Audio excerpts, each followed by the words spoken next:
Yes, I am the CEO of a red light therapy company, and I'm here to tell you that you don't need red light therapy. I want you to kind of contemplate this slide for a minute, because this is how our ancestors would have lived until really only a few hundred years ago. So this is us sleeping on the ground, getting electrons from the ground, getting up with sunrise and sunset, so we're experiencing that long-wave red light in the morning and in the evening. We would have been eating seasonal foods that contain biophotons in our local area, maybe even cooking on a fire. So what we're doing here is we're seeing people that are very much immersed in red and near-infrared light. So these are these longer waves in the visible and slightly into the invisible spectrum of light that is crucial for our health. And how many of us live like this today? You know, really, we lead very, very indoor lifestyles. We have artificial light at night. I know I'm coming swiftly on the back of the talk about LEDs, so it's probably very timely. But yes, this is really an ideal situation, and this is how we do not need to have red light therapy. However, most of us, and I would say huge, overwhelming amount of us, are now totally red light deficient. And really, we still have this mammalian biology. Our whole biology is geared up to interact with these different wavelengths of light. So, for example, if we're seeing sunrise, we're actually changing the composition of our skin, so that when we then see the midday sun and see the UV light, we are totally primed for that and we don't burn. I think a lot of people now kind of talk to me about all the different wavelengths and say, okay, well, we must protect against UV. Nature does this already. We already have all of this in our biology. We just don't live now in a way that suits our biology. Even things like cooking by a fire. I was talking to some lovely ladies at the booth yesterday, and we were talking about how even seeing that long wave red light potentially even changes how your blood sugar is changing. It changes how you can process food.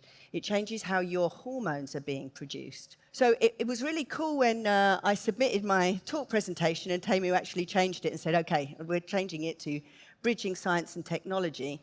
Because what I want to talk about is how, at the moment, I think with a lot of these biohacking tools and technologies, we're a little bit treating them in our same kind of reductionist, mechanistic paradigm as we treat drugs, instead of embracing the knowledge that we actually have already from nature. So I think we need to go back to our mammalian biology and start thinking about these technologies. And of course, I'm all about red light, so I'm going to talk about red and near-infrared light. But how can we integrate more some of the way that nature does it so that we can have the most efficacious technology that we can? So I'm going to bust some myths. That's my plan here. Because a lot of these points that I've got here are just questions that people ask me all the time. Things like, you know, what is the best wavelength that we need to use? And, you know, why do we see certain different wavelengths in the technologies that we have out there? And the news is we don't know exactly the different wavelengths, because at the moment, as I said, the way that we're doing scientific research is very much still in the paradigm of how we do orthodox scientific research. My background is in pharmaceuticals. I spent many years, over 10 years, in pharmaceutical research. So I know that mindset, and I can see how we're going that way with a lot of these technologies, because we want to be evidence-based. But we also need to not be so evidence-based that we don't have room for not knowing and for discovery and for curiosity. Because more and more and more we're beginning to understand how human bodies work, how mammalian biology works, and this is where we're making some breakthroughs. And I think with the biohacking community, we're kind of more on board with how can we integrate scientific endeavor but with an eye on being holistic and keeping our eye on nature. This is a bit of a revision for people. It's very simplistic.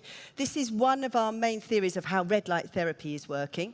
So this is the mitochondria. It's a small organelle contained within the cell. From our school books, we know it's the powerhouse of the cell. It's where our bodies make energy. So one of the main theories of red light therapy is that red light is received by the mitochondria, and we have all these brilliant effects. We have production of ATP, which gives us more energy. We have reactive oxygen species, and as Dr. Wunsch pointed out earlier, that can be a good and a bad thing, but at this low level, these reactive oxygen species act as signaling in the cell. And we have a release of nitric oxide. So we have this transient burst of nitric oxide gas so that we have a vasodilation. So this is the way that red light therapy is working, just as a general guide. More energy, cell signaling, greater blood flow. So this is a close-up of that cell membrane, and I want to point out what we're looking at here is just this one particular enzyme within the mitochondrial matrix, cytochrome C oxidase, and this is where most of the research is going. Now, I just want to point out that this is great research, and we do know now that this is how red light is having an effect, but this is just one enzyme out of so many light receivers that we have in the body, and we're kind of focusing on this one enzyme, like I say, in a bit of a reductionist way. And this is how we've got to these, like almost every panel and every device you see now utilizes round about 610, 620, and on the near infrared range, 810 or 850. And it's because we're all targeting cytochrome C oxidase. And this kind of graph is something I'm very familiar with when I was doing drug research. I'm not sure it totally and utterly helps us when we're looking at these more holistic therapies to get so granular on things. So I kind of want to put it out there that we need to expand our minds a little bit when we're thinking about red light therapy, and maybe think about some of the other wavelengths that could be involved in what's going on. So the sun. The sun contains a broad spectrum of wavelengths. So when we see the sunlight spectrum, we have everything in the invisible and the near invisible range, and either side too. So the sun is not just delivering us these, very narrow band red light therapy. When we're out in the sun, we're getting showered in all of these different wavelengths of light. So what about longer wavelengths of light? Now this is something that I became very interested in because prior to doing red light therapy, I was involved in a lot of structured water research. And in particular, the work of Dr. Mei-Wan Ho, very, very fascinating scientist. If you don't know this researcher, unfortunately, she's passed away, but her books are still a fabulous read. This book here, The Rainbow and the Worm, one of my favorite books, but she was very controversial. She wasn't afraid to be a rebel scientist at all. She wrote a lot about quantum coherent domains in water, so how biology is working in a quantum way, and she was well before Jim Al-Khalili and all those kind of books that have made it more popular. And of course, people may have heard of Professor Jerry Pollack, who wrote this also very fabulous and very readable book on fourth phase water. And basically, the science behind structured water is if you shine a light onto water, especially if it's next to a hydrophilic surface, so that's any surface that's water-loving, as you would find in your body, any cell membrane, you actually change the structure of the water. Now, this has huge implications for our bodies and how our bodies are working because we are mainly water.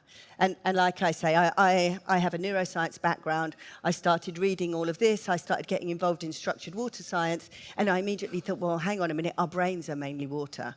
Why are we not kind of utilizing this knowledge more? And water is a light receiver. So once we get to those long wave near infrared, you'll see that water starts to absorb light.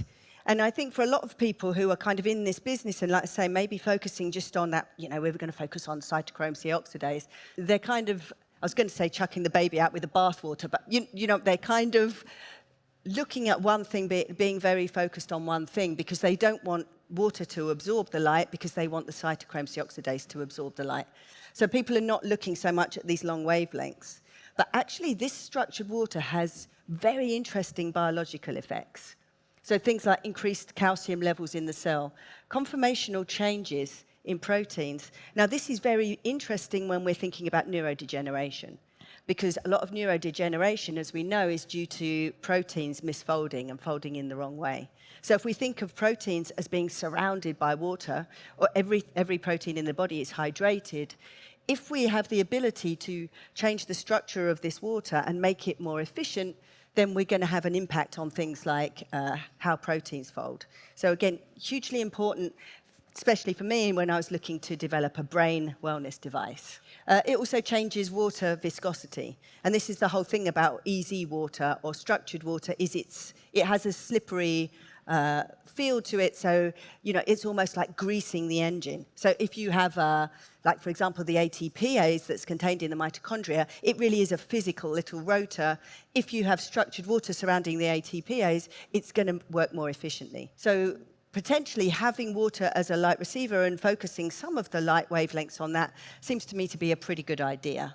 And there are other light receivers in the body. Our bodies are totally covered in light receptors. We're meant to be out in the sun. Our biology wants us to be out in the sun. When we're out in the sun, we start to create our own endorphins. We start to create hormones. We have light receivers in our blood in the form of hemoglobin, in our muscle, myoglobin. We have flavins and flavoproteins, retinols in our eyes, melanin and neuromelanin. All these molecules are light receivers and are responding in response to different frequencies of light. And some of this, the research is really only starting. We really don't know which frequencies are having the effect and what combination is having an effect. And really, I've put this structure up here. This is known as an aromatic structure or a benzene ring. Anything that has this ring-type structure, which is all our amino acids and neurotransmitters, also will resonate with light in some way. So I just want to say that we kind of need to stop getting fixated on one thing and being reductionist about these technologies and look at, okay, our body is one big light receiver. It's probably responding to all the different wavelengths of light that are coming from the sun. So perhaps the best way would be if we utilized a broader spectrum of red light. So this is the device we have, the Ceres system, which you can come and see out in the hall later. So we've put in these longer wavelengths light, right up to 1070 nanometers, with the aim of potentially targeting a lot more of the chromophores, so you have got a better chance of utilizing all the different frequencies that could potentially have an effect on the body, in this case, the brain. Okay, this is another myth to bust, is that we know the best power output. And again, I wrote this slide in response to people who are always asking me, what's your irradiance, what's your power output, so they can compare it to another device, see one which has got the more power. And I think that, again, is something in a kind of reductionist view, we want more is better. It's always better to have higher power. How can we really blast the body?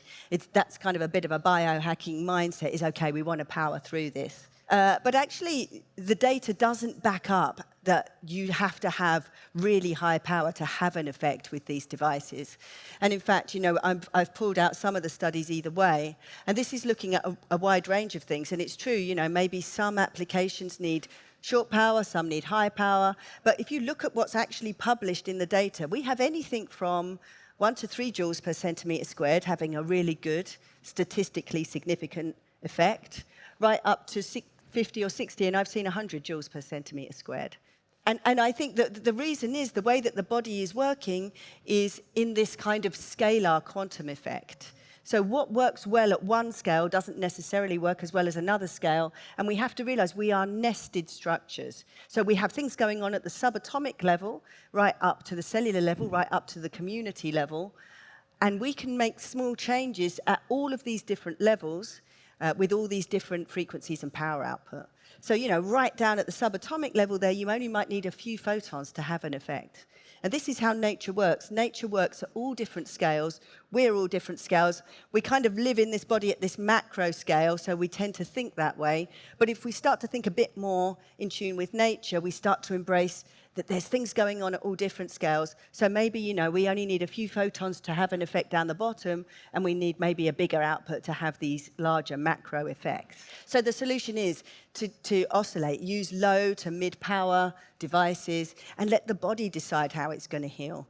Again, I think we kind of have a mindset that we want to be told a program. We want to know exactly how things work, rather than doing some self-experiments, starting off slow, seeing how things go. This is more in line with how nature is doing things.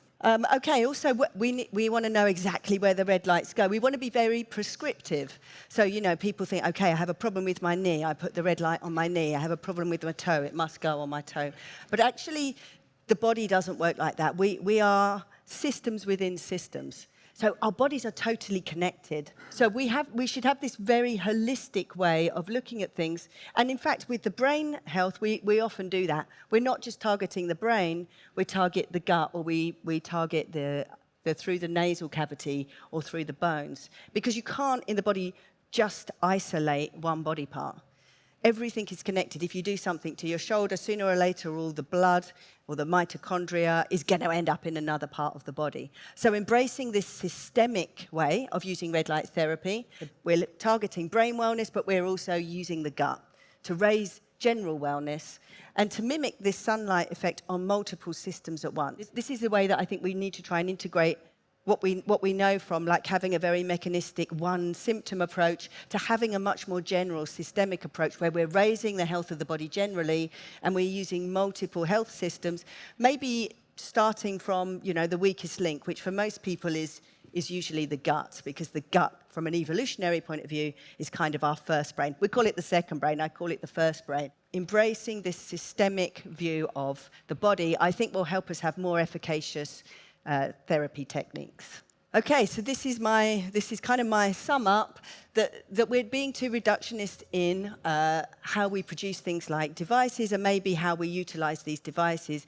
If we could be more holistic in our view, embrace more of how nature works, embrace how nature works in systems, embrace how things work at different scales, potentially have a broad range of power, a broad range of wavelengths, we would probably end up with more efficacious devices and more tailored treatments.